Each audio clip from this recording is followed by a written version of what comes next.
Namaku Rasya, seorang pria sederhana yang sehari-hari bekerja sebagai pembantu di rumah besar keluarga kaya raya. Pekerjaanku tak lebih dari menyapu halaman luas, mengepel lantai marmer yang dingin, mencuci pakaian yang tak pernah kotor karena jarang dipakai, serta menundukkan kepala setiap kali majikanku lewat. Hidupku biasa saja, bahkan sering terasa hina. Aku hanya seorang pria kecil di antara tembok tinggi yang penuh kemewahan. Namun, malam itu segalanya berubah. Aku baru saja merapikan ruang kerja ketika pintu besar terbuka. Suara sepatu hak tinggi bergema. Langkahnya tegas, dingin, penuh wibawa. Arlina, wanita muda yang tak hanya menjadi majikanku, tapi juga CEO dari sebuah perusahaan besar yang namanya terkenal ke seluruh negeri. Semua orang mengenalnya sebagai sosok tanpa hati, ambisius, dan kejam di dunia bisnis. Dan sekarang, dia berdiri di hadapanku, menatapku dengan sorot mata tajam seolah menembus seluruh lapisan diriku. Besok, kau harus menikah denganku. Kalimat itu keluar begitu saja, dingin, tanpa emosi. Aku terperangkah, jantungku berdegup kencang, nafasku tercekat. Aku bahkan sempat menoleh ke belakang, memastikan bahwa kata-kata itu benar-benar ditujukan kepadaku. Tidak mungkin, aku hanyalah pembantu miskin. Bagaimana mungkin seorang CEO kaya raya, majikanku sendiri, meminta hal gila semacam itu? Aku menikah dengan Nona?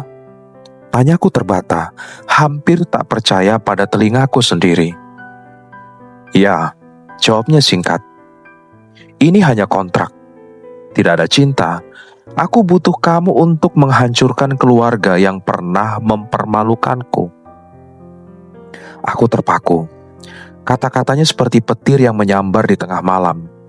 Menikah dengan Arlina, seorang CEO kaya, wanita yang begitu disegani, menikahi aku yang tak punya apa-apa. Rasanya seperti mimpi buruk sekaligus mimpi indah. Aku mencoba mencari penjelasan, tetapi tatapan matanya begitu dingin, penuh tekad. Sorot itu membuatku sadar, aku bukan sedang diajak menikah, aku sedang ditarik masuk ke dalam permainan besar yang penuh dendam. Malam itu, aku tak bisa tidur. Suara-suara di kepalaku saling berperang. Kenapa aku? Kenapa bukan pria kaya lain yang bisa dia kendalikan dengan mudah? Apa sebenarnya alasan dibalik pernikahan aneh ini? Aku ingat pertama kali masuk bekerja di rumah besar itu. Arlina hampir tak pernah memperhatikanku.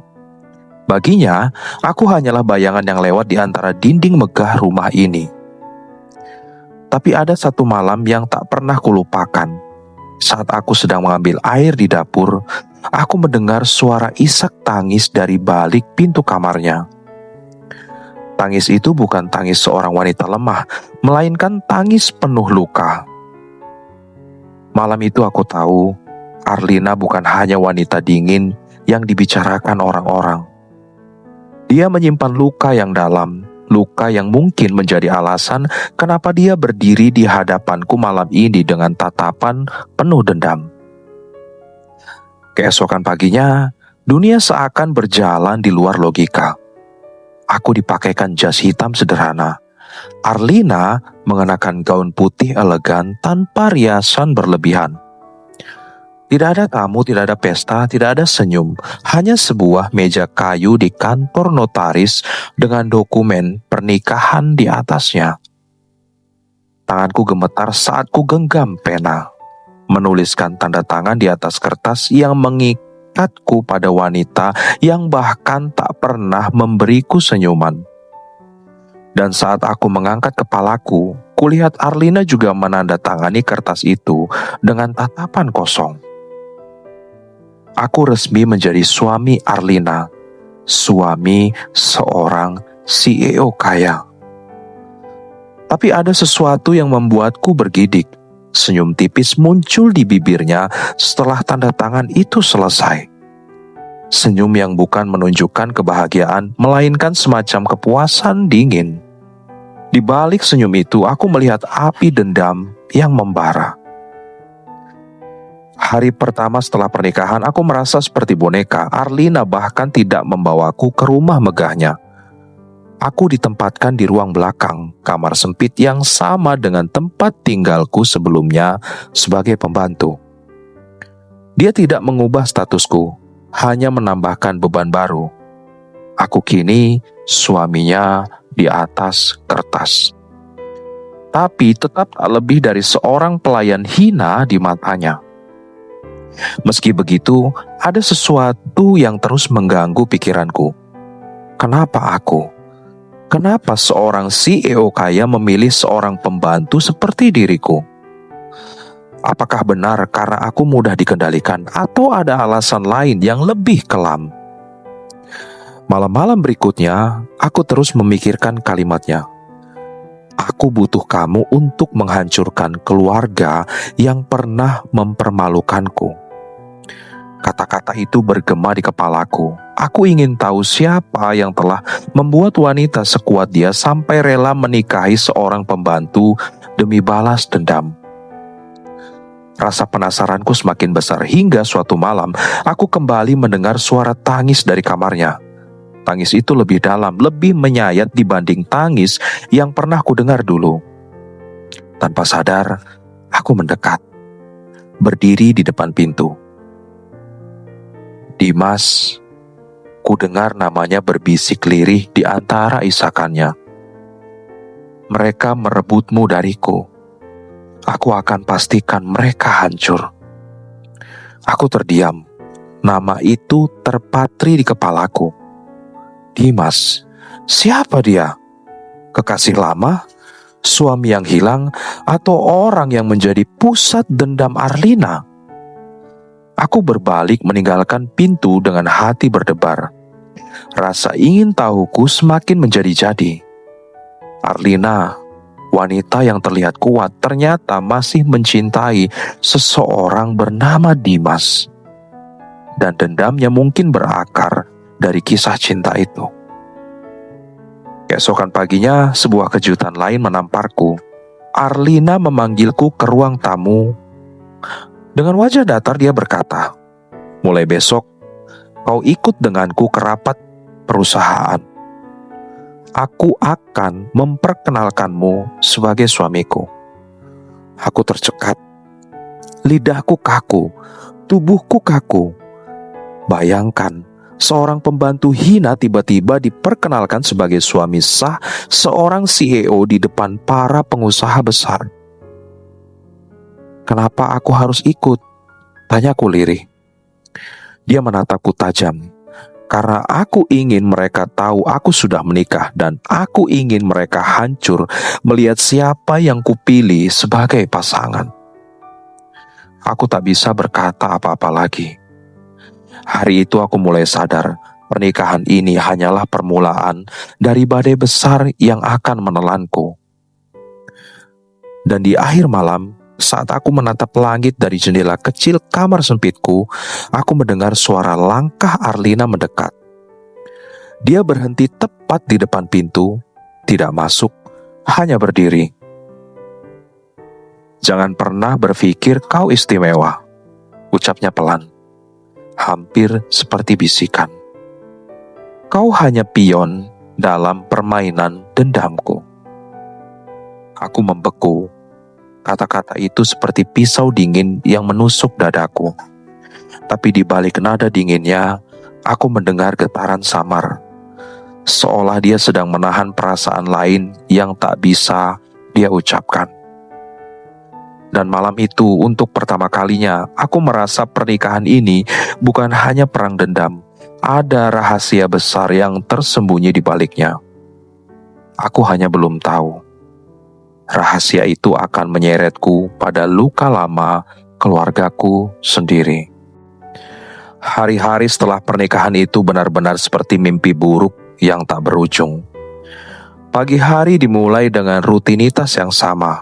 Menyapu koridor, mengepel lantai yang dingin, menyiapkan kopi yang tidak pernah tersentuh oleh rasa tamu. Menata bunga yang selalu tampak sempurna. Bedanya sekarang, nama saya sudah tercantum di satu lembar kertas di akte nikah itu. Sebagai suami seorang CEO.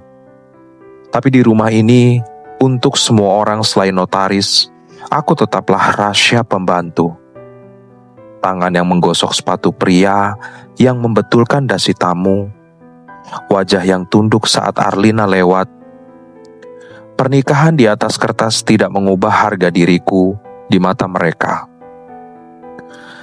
Awal-awal, Arlina memperlakukan semuanya seperti rencana mati rasa. Di siang hari, dia adalah ratu yang dingin di kantor. Malamnya kembali menjadi prajurit dendam di ruang pribadinya. Dalam pertemuan bisnis, dia berjalan di sampingku seolah menampilkan pameran. Lihat siapa yang kupilih. Lihat siapa yang kugunakan. Tanganku yang kaku digenggamnya erat. Tubuhku mendadak menjadi properti yang dipamerkan di antara papan presentasi dan senyum sinis para pengacara. Aku menunduk, menelan malu berkali-kali sampai terasa seperti air yang hampir membuat aku tenggelam. Namun, di balik tindakan teatrikal itu ada sesuatu yang aneh. Kadang, ketika lampu rapat sudah padam dan kursi-kursi mengatup, aku melihat Arlina duduk sendirian, memegangi foto di dalam dompetnya. Matanya kosong tapi berkaca-kaca. Sekali waktu, aku menemukan secarik kertas kecil di meja kerjanya, bertuliskan tanggal dan sebuah nama. Dimas. Tangan kecil itu menuliskan namanya seperti doa. Aku mulai mengumpulkan potongan-potongan itu di dalam pikiranku. Di permukaan, dia tampak kejam. Tapi di baliknya ada luka yang terus menganga. Di rumah, perlakuannya kepada saya tetap sama dinginnya. Ia tidak mengizinkan aku masuk ke kamar mewahnya, tidak mengundangku makan di ruang makan utama, dan seringkali memberi perintah dengan suara yang datar. Tetapi ada momen-momen kecil yang membuatku kebingungan.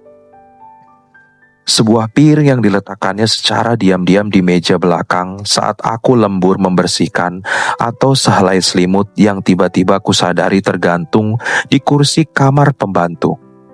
Seolah dia pernah peduli pada malam-malam dinginku. Perhatian itu tidak wajar dan yang lebih menyakitkan karena datang dari wanita yang menyebutku pion. Seminggu setelah pernikahan, dia membawa aku ke sebuah acara amal perusahaan.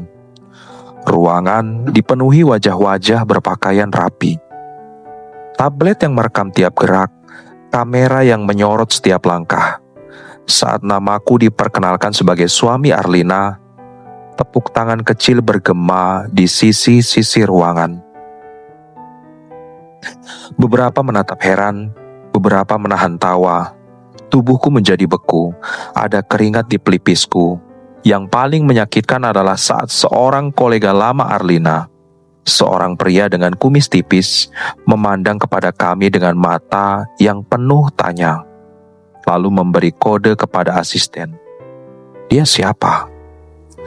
Asisten itu hanya menjawab, suami baru Nona. Mereka semua tahu, tapi tidak ada yang benar-benar peduli perasaanku. Di sela acara, Arlina ditarik beberapa orang untuk foto profil, dan aku berdiri di sampingnya. Diposisikan seperti latar. Namun, di saat-saat kosong ketika kerumunan berkurang, dia menggenggam tanganku. Sekejap rasa hangat menembus dadaku, lalu ia melepaskannya seolah itu bukan yang ia mulai. Kau harus berperan, katanya pelan ketika kami berlalu. Jangan berlebihan, jangan menampilkan diri. Hanya diam dan tersenyumlah ketika diminta. Suara itu tegas. Aku menelan instruksi itu seperti kertas pahit.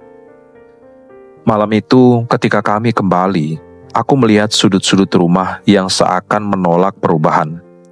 Lukisan-lukisan besar yang digantung rapi, bunga-bunga yang selalu segar, dan kursi di ruang tamu yang seolah menyimpan bisik-bisik masa lalu. Dalam kegelapan kamar pembantu yang sempit, aku duduk di tepi ranjang dan menatap jari-jariku yang kasar. Aku memberitahu diri sendiri bahwa ini hanya sandiwara, kontrak, bukan cinta. Tapi setiap kali aku melihat Arlina, ada ketidakpastian yang merayap. Benarkah aku masih bisa menolak perasaan yang dimulai tumbuh tanpa diundang? Suatu sore ketika hujan menumpahkan ritme di atas atap, aku mendapat tugas membersihkan lemari kerja Arlina. Biasanya aku tidak pernah masuk, tetapi hari itu asisten pribadinya memberiku izin singkat untuk menata beberapa berkas yang tercerai-berai. Aku bekerja dengan hati-hati, menata ulang dokumen kontrak, merapikan map warna maron yang bertuliskan Prive. Di antara tumpukan kertas itu, sebuah kotak tua tergeletak, berbahan kayu dengan ukiran halus. Sebuah barang yang tidak cocok untuk ruang kantor bergaya modern. Di atasnya tertempel stiker lembut, pribadi. Tanganku gemetar ketika aku mengangkatnya. Kotak itu berat, dan bau legitnya membawa ingatan seperti aroma buku tua yang jarang disentuh. Saat tutupnya kupinggirkan, sebuah foto jatuh, menyentuh lantai dengan suara tipis. Foto itu menampilkan seorang pria muda yang memeluk seorang wanita. Senyum mereka begitu jelas, begitu memukau. Pria itu kurus, berambut gelap, matanya tampak lembut menghadap kamera. Wanita di sampingnya adalah Arlina, muda, tanpa riasan, dengan tawa yang tampak asli. Di belakang foto tertulis tinta pudar, "Untuk selamanya milikmu, Dimas." Jantungku seketika berhenti. Kenapa nama itu membuat dadaku sesak? Siapa Dimas sebenarnya? Aku mengingat bisikannya di balkon beberapa waktu lalu. Suaranya pecah, menjerit di tengah kesunyian. "Dimas, mereka merebutmu dariku. Aku akan pastikan mereka hancur." Kata-kata itu kini kembali menghantui seperti gemuruh jauh. Kotak itu berisi lebih dari sekedar foto. Ada beberapa surat yang diselipkan rapi, beberapa tiket pesawat yang terlipat, sebuah koran tua dengan judul kecil tentang kecelakaan lalu lintas yang menimpa seorang pemuda beberapa tahun lalu. Ada juga amplop kosong bertuliskan nama-nama asing bagiku. Aku memegang semua itu seperti orang yang menahan nyala api. Takut sekaligus ingin tahu. Semalaman aku tidak tidur. Lampu kecil di kamarku menyisakan kilau remang. Bayangan menari di dinding. Aku membaca isi surat-surat itu dalam hati. Meraba setiap kata seperti mencoba menempelkan kepingan puzzle yang tersebar. Surat cinta, surat perpisahan, dan beberapa pesan yang lebih dingin. Pesan dari seorang bernama Hendro. Ditandatangani dengan singkat, formal, HP. Di salah satu surat terdapat ukiran pena yang sama. Hurufnya khas, keras, tegas, tanpa melengkung. Aku tidak benar-benar tahu kenapa detail itu menarik perhatianku. Sampai akhirnya sebuah nama membuat seluruh tubuhku bergetar. Hendro Prasetyo. Nama itu adalah nama ayahku, nama yang tak pernah kusebut dengan bangga karena ia pergi meninggalkan kami ketika aku masih kecil. Meninggalkan bekas dan cerita-cerita yang tidak lengkap. Ibuku selalu menutup mulut tiap kali nama itu dibawa. Matanya akan berkaca-kaca, lalu ia berpaling. Ketika aku melihat tanda tangan Hendro Prasetyo pada salah satu kwitansi yang terselip, sebuah bukti transfer yang mencantumkan angka besar dan keterangan biaya pengurusan untuk suatu rumah sakit. Aku merasa hidupku runtuh pelan-pelan. Tangan yang gemetar ku genggam erat kwitansi itu hingga kertasnya berlubang. Bukti transfer dari satu rekening ke rekening lain, rekening keluarga Alina, dengan keterangan yang samar tapi jelas. Pengurusan D. Tindak lanjut. Tanda tangan di bawahnya Hendro Prasetyo. Membuat aku menjerit dalam hati. Apa artinya semua ini? Kenapa namamu ada di bukti itu, Pak? Kenapa kau menandatangani kertas yang berhubungan dengan Dimas? Segera potongan ingatan yang selama ini kusembunyikan muncul satu persatu. Waktu kecil ketika ayah kadang pulang membawa uang lebih, tapi selalu dengan alasan kerja. Waktu ibuku menutup mulut ketika ditanya oleh para tetangga. Ayah yang hilang bukan karena marah pada dunia.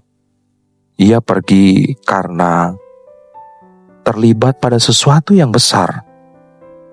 Selama ini aku memendam malu, menutupi rasa keingintahuan dengan kerja keras. Ternyata rasa ingin tahu itu kini membakar sedemikian rupa. Sejenak aku terkunci dalam diam. Ruang kerja terasa kosong. Suara hujan di luar kini seperti pukulan yang menandai adanya kebenaran yang harus kuterima. Jika bapakku memang menandatangani kwitansi itu, jika ia menerima uang, itu berarti ia tahu sesuatu tentang Dimas. Apa perannya? Mengapa ia menandatangani? Apakah dia bagian dari rencana yang membuat Arlina kehilangan Dimas? Malam itu, ingatanku menoleh ke masa-masa kecil yang pernah kusudahi terlalu cepat. Aku teringat malam-malam ketika bapak pulang larut. Bau kopi yang menyengat di bajunya dan uang-uang receh yang diberikan tanpa penjelasan. Ia selalu bilang, "Ini untuk masa depanmu, Rasya." Kata-kata itu kini terasa aneh. Seperti mantra yang menutupi sesuatu yang lebih kotor. Ibuku yang duduk di sudut pernah menatap bapak dengan mata yang tak berani bertanya. Suatu malam, ketika aku masih kecil untuk menguping, aku mendengar mereka berbisik lirih. Bapak berjanji akan menyelesaikan sesuatu. Bapak berjanji akan memastikan kami aman. Lalu ia pergi, tak pernah kembali. Kenangan itu kembali menghantui, membentuk lubang besar di dadaku. Bagaimana mungkin bapak yang kukira hanya seorang lelaki yang lemah dan takut adalah bagian dari urusan gelap yang membahayakan cinta seorang wanita kaya. Alasan yang dulu kukira hanya menjadi masalah ekonomi kini menggeliat menjadi sesuatu yang mengikat takdir kami. Keesokan harinya aku tidak bisa makan. Aku menyusun rencana kecil di kepala. Aku harus mencari tahu lebih lanjut. Pagi itu aku berpura-pura mengikuti ritual sehari-hari, menyapu, menyiram tanaman. Namun pandanganku sering melayang ke ruang kerja Arlina. Ketika ia pergi untuk rapat, aku menunggu selama beberapa jam hingga ada jeda.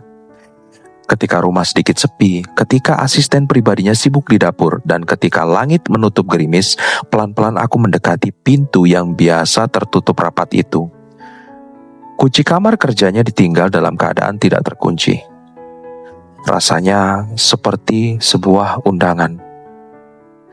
Dengan nafas menahan gemetar, aku masuk ke ruangannya masih seperti semalam, rapi tanpa noda, tapi aura masa lalu terasa kental di udara.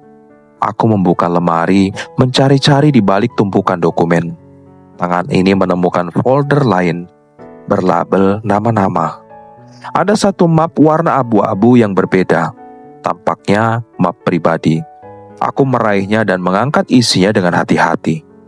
Di dalamnya aku menemukan surat-surat lawas, foto-foto, dan satu salinan perjanjian lama. Perjanjian itu bukan perjanjian bisnis biasa, melainkan semacam dokumen yang menunjukkan adanya kompensasi atas sesuatu. Dengan kolom nama yang menyingkap jaringan orang-orang yang terlibat.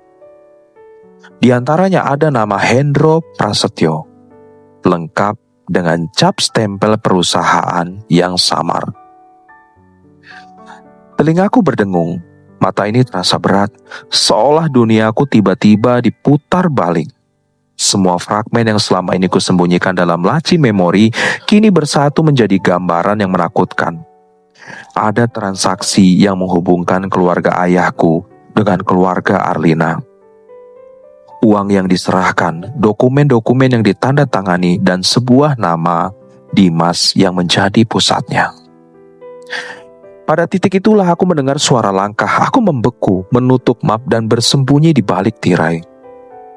Pintu perlahan terbuka. Arlina masuk, basah karena gerimis yang tak berhenti.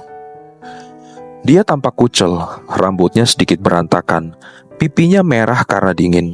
Tanpa sengaja, ia menatap ke arah meja. Matanya mengikuti posisi tirai tempat aku bersembunyi. Wajahnya berubah seketika. Ada campuran rasa takut dan lega yang menggerubungi ekspresinya. Rasa lega itu seperti kilatan yang menyalakan bau amarah lama. Ia mendekat, mengambil map yang kugenggam dan membuka isinya dengan gerakan cepat. Aku menahan nafas di matanya. Sesuatu berubah, bukan hanya keberanian, tapi ludah emosi yang tertahan. Ia melihat foto yang sama, kwitansi yang sama, dan ketika matanya menemukan nama Hendro Prasetyo, ia menutup mulut seperti menahan tangis. "Apa yang kamu lakukan di sini?" Suaranya seperti cermin retak, halus namun memecah. Suasana itu menegangkan. Aku terpaksa keluar menyembunyikan rasa bersalah di wajah. "Aku hanya menata, Nona," suaraku serak. Dia menatapku lama, seperti sedang menimbang apakah aku ancaman atau sekedar pion yang malang. "Kau tahu siapa Hendro Prasetyo?" tanyanya tiba-tiba. Jantungku seperti dipukul, suaraku tercekat. "Itu nama bapakku." Untuk pertama kalinya aku membacanya, di matanya ada percikan yang tak kukira. Ia tersentak lalu tertawa kecil tanpa kebahagiaan. "Hendro Prasetyo." Ia mengulang nama itu pelan, seperti memanggil dendam. "Dia bekerja untuk ayahku dulu. Dia yang membantu." Kata-kata itu seperti palu yang memecah kepalaku. Membantu? Untuk apa? Apa arti membantu terhadap cinta yang hilang? Arlina menunduk, matanya berkaca-kaca. Mereka menyelamatkanku dari kehancuran saat itu. Mereka mengambil Dimas dari tanganku dengan cara yang kejam. Suaranya bergetar. Aku tahu nama-nama itu. Aku tahu tanda tangan itu. Dan aku tahu ada orang yang membiarkan mereka melakukannya demi uang. Kebenaran itu seperti angin dingin yang menusuk tulang. Dalam sekejap, aku merasakan amarah, keterkejutan, dan pengkhianatan. Bapak yang selama ini kusebut lelaki yang hilang karena entah apa, ternyata terlibat dalam sebuah rencana yang menghancurkan cinta seorang perempuan. Bukan hanya itu, kini aku sadar bahwa pernikahan kontrak ini lebih kompleks daripada yang kukira.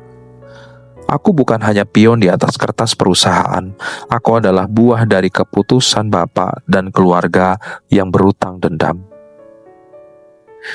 Arlina mendekat dan menatapku tajam. "Kau harus memilih, Rasya," katanya pelan, tajam. "Kau bisa memihakku dan menjadi alatku untuk menghancurkan mereka, atau kau bisa memilih keluargamu dan kembali ke hidup lama yang penuh kenangan." Ada kepedihan di suaranya. tapi ada juga tuntutan yang mengerikan. Di saat itu, segala hal yang membuatku merasa kecil seakan runtuh. Aku menatap wajahnya yang kaku, namun di mata itu ada keretakan. Ada luka yang tak pernah pulih di antara debu dan kertas tua. Aku merasakan sesuatu berubah di dalam diriku. Keinginan untuk memilih bukan hanya karena aku dicintai atau dinyatakan suami, tapi karena aku ingin tahu kebenaran. Aku ingin tahu mengapa bapakku menandatangani kwitansi itu. Aku ingin tahu peran keluargaku dalam tragedi yang menimpa Dimas dan Arlina. Ketika aku membuka mulut untuk menjawab, pintu ruang kerja diketuk keras. Seorang asisten masuk tergesa-gesa, wajahnya pucat. "Nona, ada telepon dari rumah sakit. Mereka menemukan barang bukti lama, dokumen asuransi dan bukti pendaftaran atas nama Dimas. Mereka ingin berbicara." Kata-kata itu terhenti di udara seperti bom yang meledak. Arlina membeku, matanya melompat-lompat seperti ikan yang mencari nafas. Tanpa berkata lebih banyak, ia mengangkat telepon itu dengan tangan gemetar. Suara di ujung sana terdengar samar, cepat, dan lugas. Informasi singkat yang membuat wajah Arlina berubah warna. Ia menutup telepon dan menatapku seperti orang yang melihat neraka. "Mereka menemukan dokumen lama," katanya pelan. "Dimas mungkin tidak hilang seperti yang kukira." Rasa dingin menyeret ke seluruh tubuhku. Kata-katanya seperti kunci yang membuka satu pintu lagi kepada misteri yang lebih besar. Apakah Dimas hidup? Apakah semua yang kupikir tentang masa lalu adalah kebohongan yang dibangun oleh dewasa-dewasa di sekitarku? Kenapa bapakku ada di dalamnya? Di saat itu, di antara tumpukan dokumen dan bukti kebenaran, aku merasakan bumi bergeser. Aku terjebak di persimpangan yang lebih rumit dari yang kubayangkan. Harus memilih antara cinta yang mulai tumbuh padaku atau mencari kebenaran tentang bapakku dan keluarga yang selama ini kusebut rumah. Ketika Arlina menutup map dan menatapku, ada sesuatu di wajahnya yang membuatku takut dan sedih sekaligus. Ia berbisik, bukan lagi perintah, tapi pengakuan yang hampir tak ingin ia ucapkan. "Kalau kau ingin bertahan di sisiku, kau harus siap mengetahui semuanya, dan itu mungkin buruk untukmu." Aku menarik nafas panjang, dan untuk pertama kalinya sejak pernikahan itu, aku memilih bukan karena orang lain, melainkan karena kepentingan kebenaran. "Aku akan tetap di sini," kataku pelan, suaranya bergetar. "Bukan karena kau memintanya, tapi karena aku ingin tahu kenapa bapakku menandatangani kertas itu." Matanya menatapku lama, lalu air matanya menetes, jatuh di pipi tanpa suara. Di antara dua tetes air mata itu, kami berdua tahu, keputusan ini bukan hanya tentang balas dendam lagi. Ini adalah tentang menyingkap reruntuhan masa lalu yang mungkin akan mengguncang bukan hanya dua keluarga, tapi kehidupan kami sendiri. Malam itu, aku kembali ke kamar pembantu dengan kepala penuh pertanyaan. Hujan di luar masih turun seperti belum puas membersihkan jejak. Tanganku memegang foto Dimas yang kubawa diam-diam dari kotak. Menatap senyum itu yang kini terasa jauh. Di dalam hati yang remuk, aku merasakan gerakan baru. Bukan hanya takut atau malu, tapi tekad. Aku tidak akan menjadi pion tak tahu arah. Aku akan mencari jawaban. Pada detik akhir, sebelum mata ini terpejam, kupikir kembali kata-kata Arlina yang pernah kusebut kasar. "Kau hanya pion." Kali ini bukan lagi kata yang menindas, melainkan tantangan. Jika aku pion, aku akan menggoncang papan catur. Jika aku korban, aku akan menuntut cerita yang sebenarnya. Karena di balik semua permainan ini ada satu nama yang tak boleh dilupakan. Dimas. Dan di balik semua permainan itu ada satu tanda tangan yang kini membuatku bertanya-tanya tentang bapakku. Di pucuk malam yang pekat, aku bersumpah dalam hati, esok aku akan mulai mencari Hendro Prasetyo. Hari-hari setelah kutemukan kotak tua itu terasa berbeda. Aku mulai memperhatikan Arlina dengan cara yang tidak sama lagi. Setiap gerak tubuhnya, setiap tatapan matanya, dan setiap helaan nafasnya seakan menyimpan cerita yang tidak pernah ia izinkan keluar. Aku yang dulu hanya melihatnya sebagai wanita dingin yang memperlakukanku seperti pion, kini mulai melihat sisi lain yang rapuh. Kadang ketika malam terlalu sepi, aku mendengar tangisnya yang tertahan di balik pintu. Kadang ketika ia berdiri di balkon, wajahnya menatap jauh ke langit. Malam seolah sedang berbicara dengan seseorang yang tidak ada lagi di dunia ini.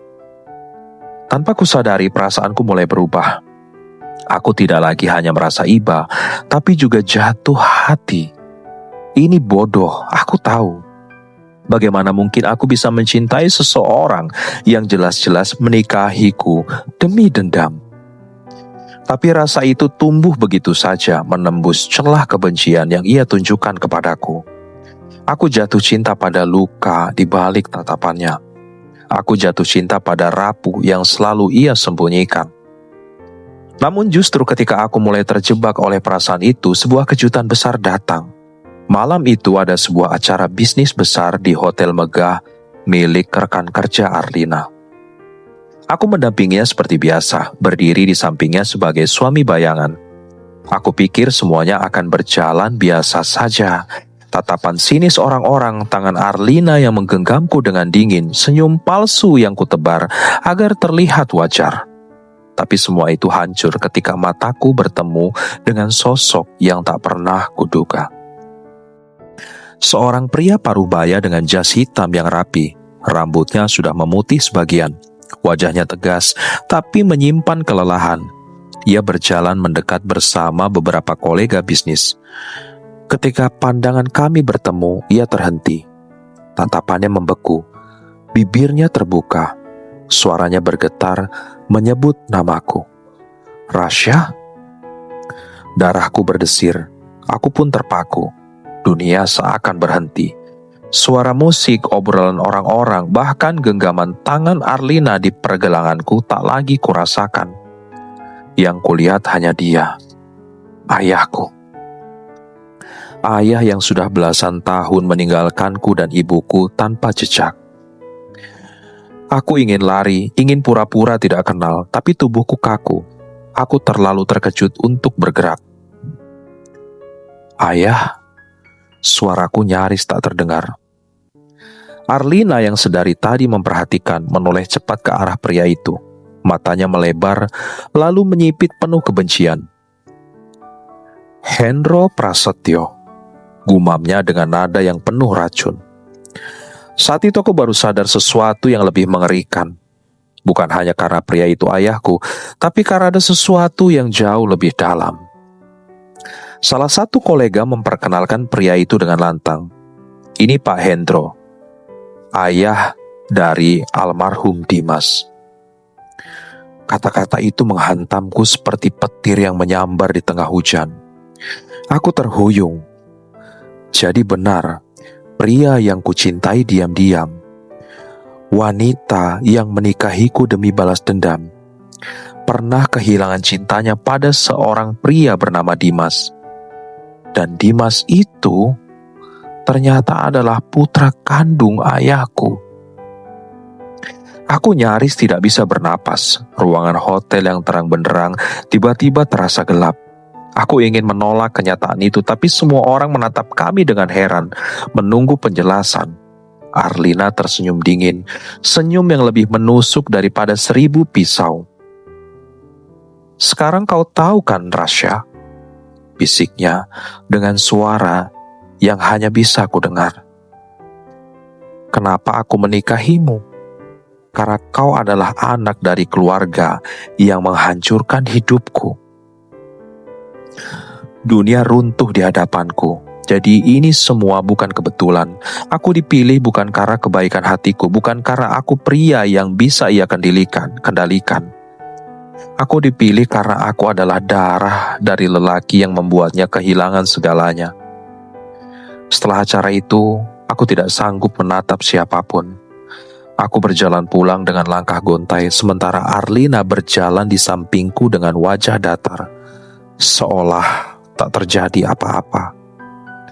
Tapi begitu kami masuk ke rumah, semuanya pecah. Aku menatapnya dengan amarah bercampur luka. Jadi ini semua rencanamu sejak awal. Menikahiku hanya untuk menuntut balas dendam kepada ayahku. Arlina tidak mengelak. Ia menatapku dengan mata yang tajam. Namun di balik ketajaman itu ada air mata yang jatuh tanpa bisa ia cegah. Ya Rasya, itu alasan sebenarnya aku ingin keluargamu merasakan apa yang kurasakan ketika keluargaku hancur. Aku ingin kau merasakan sakit yang menelanku hidup-hidup ketika Dimas direnggut dariku. Aku ingin marah, ingin berteriak bahwa aku tidak bersalah, bahwa aku hanyalah anak yang ditinggalkan ayahnya sejak kecil, bahwa aku tidak tahu apa-apa tentang semua ini. Tapi kata-kata itu terhenti di tenggorokan ketika kulihat wajahnya yang penuh air mata. Ia memang membenciku, tapi di balik kebencian itu, ia juga tersiksa. Kenapa aku? Tanyaku lirih. Kenapa kau harus menyeretku dalam dendammu? Bukankah kau bisa menghancurkan ayahku dengan cara lain? Arlina terdiam lama, lalu dengan suara pecah ia berkata, "Karena aku tidak sanggup lagi sendirian. Karena meski aku ingin membencimu, setiap kali aku melihatmu, aku juga melihat luka yang sama seperti yang kupunya.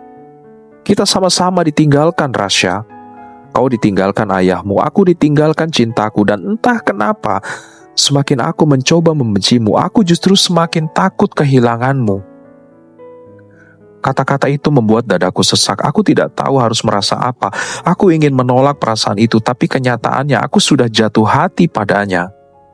Aku mencintai wanita yang menikahiku demi balas dendam. Aku mencintai wanita yang seharusnya ku benci. Malam itu, aku duduk sendiri di kamar pembantu, menatap kosong ke arah langit-langit. Hati ini terasa remuk, tapi sekaligus dipenuhi sesuatu yang tidak bisa kupahami. Aku mencintainya, dan aku juga membencinya.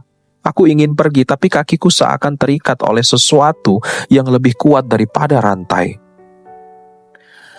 Saat aku hampir terlelap dengan kepala penuh pertanyaan, pintu kamar tiba-tiba terbuka. Arlina berdiri di sana dengan wajah sembab. Matanya bengkak karena menangis. Ia tidak berkata apa-apa, hanya duduk di kursi dekat ranjangku. Suasana sunyi, hanya suara detak jantungku yang terdengar keras. "Rasya," suaranya lirih, "kalau kau mau pergi, pergilah. Aku tidak menahanmu. Aku tahu, aku sudah menghancurkanmu dengan kebenaran ini. Tapi kalau kau tetap di sini, aku tidak janji hidupmu akan tenang." Aku menatapnya lama, air mata menetes di pipiku. Lalu dengan suara bergetar aku menjawab, "Aku tidak bisa pergi, Arlina.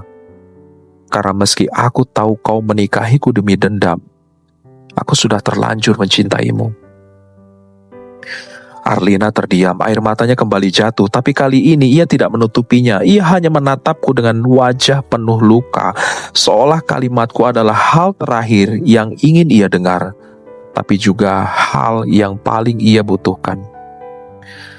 Aku tahu sejak malam itu, hidupku tidak akan pernah sama lagi. Aku terjebak dalam pusaran dendam yang bukan milikku. Tapi aku memilih untuk bertahan karena cintaku padanya lebih kuat daripada logika. Yang tidak aku sadari adalah keputusan itu justru akan menyeretku lebih jauh ke dalam kegelapan masa lalu. Karena esok hari, sebuah rahasia lain yang lebih besar akan terbongkar, dan kali ini bukan hanya tentang Arlina atau ayahku, tapi tentang siapa sebenarnya Dimas dan apa yang terjadi padanya. Hari-hari setelah rahasia besar itu terbongkar terasa seperti berjalan di atas pecahan kaca. Hubungan kami semakin rumit. Aku mencoba mendekati Arlina dengan tulus, berusaha menunjukkan bahwa rasa ini bukan main-main. Namun setiap kali aku mendekat, dia justru menjauh dengan dingin. "Jangan bodoh, Rasya. Kita ini hanya permainan. Aku tidak bisa mencintaimu. katanya suatu malam sambil menatap kosong ke arah jendela kamarnya. Kata-kata itu seharusnya cukup untuk membuatku menyerah, tapi entah mengapa hatiku menolak percaya. Aku sering melihat sorot matanya yang bertentangan dengan ucapannya. Ada kehangatan yang berusaha ia sembunyikan di balik dinginnya sikap. Ada air mata yang diam-diam jatuh ketika ia berpura-pura kuat.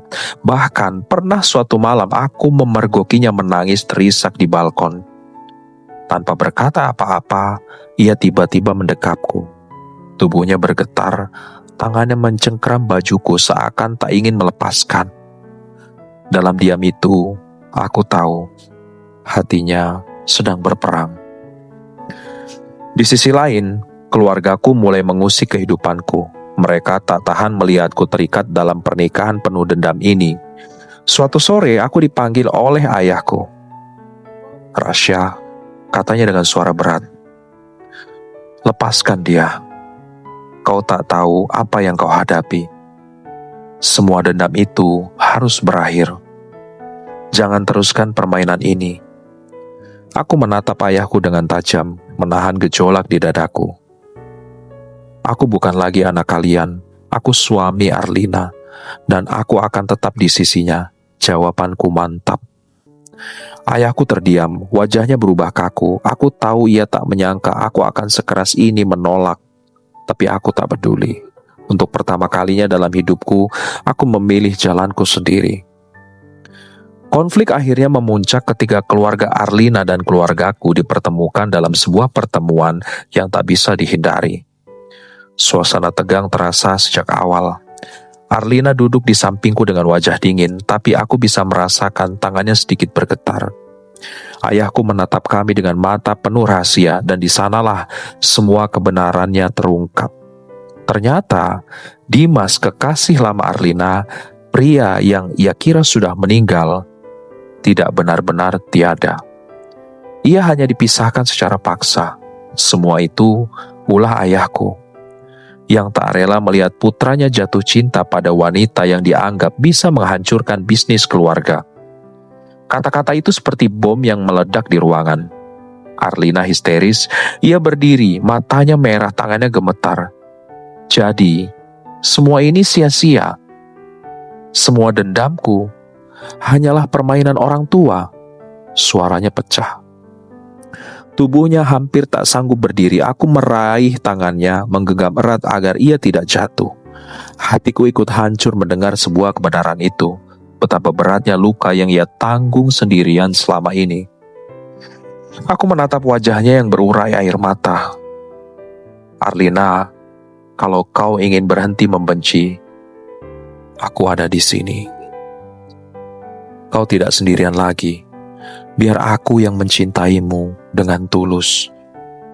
Kata-kata itu keluar dari lubuk hatiku yang terdalam. Tidak peduli apakah ia menerimanya atau tidak.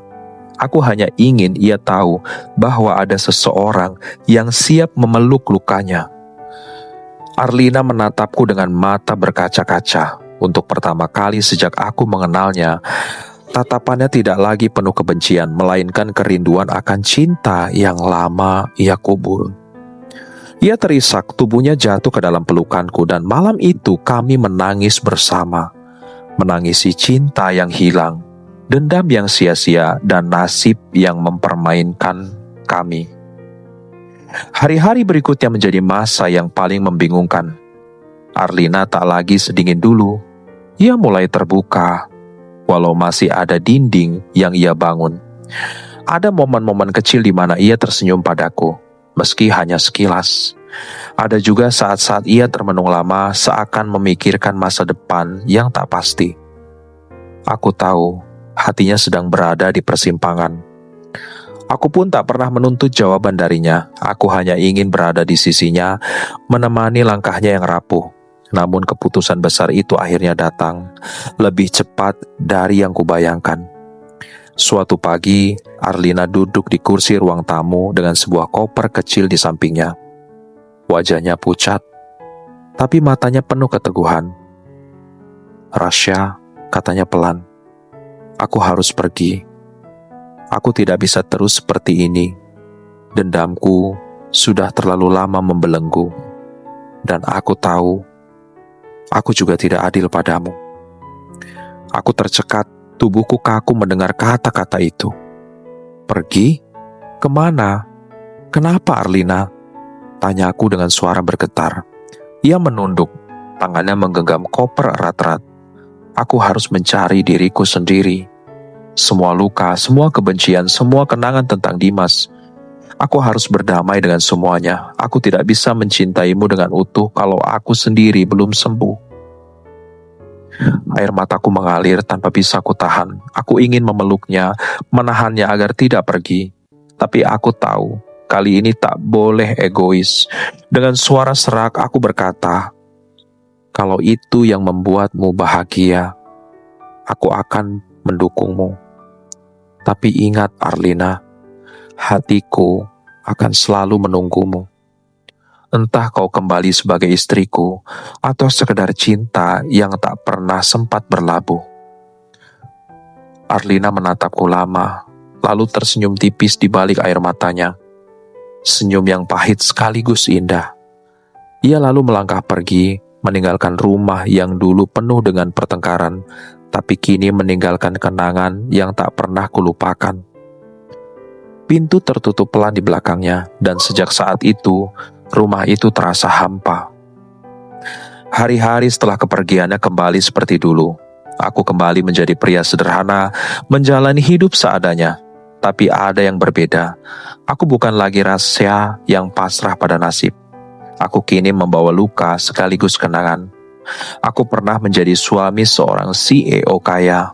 Suami yang awalnya hanya pembantu hina, tapi akhirnya mampu mengubah hati seorang wanita yang dipenuhi dendam. Dan sampai hari ini, aku masih menunggunya. Menunggu di antara harapan dan kenyataan. Menunggu dalam doa, entah suatu hari ia kembali dengan cinta yang penuh, atau sekadar bayangan masa lalu yang tak pernah benar-benar pergi. Cerita kami memang berakhir pahit, manis. Tidak ada janji bahagia yang pasti, tidak ada akhir yang sempurna. Tapi aku percaya, cinta yang lahir dari luka tetaplah cinta. Dan mungkin di suatu tempat, Arlina sedang berusaha menemukan jalannya kembali. Dan jika saat itu tiba, aku akan tetap berdiri di sini menunggunya.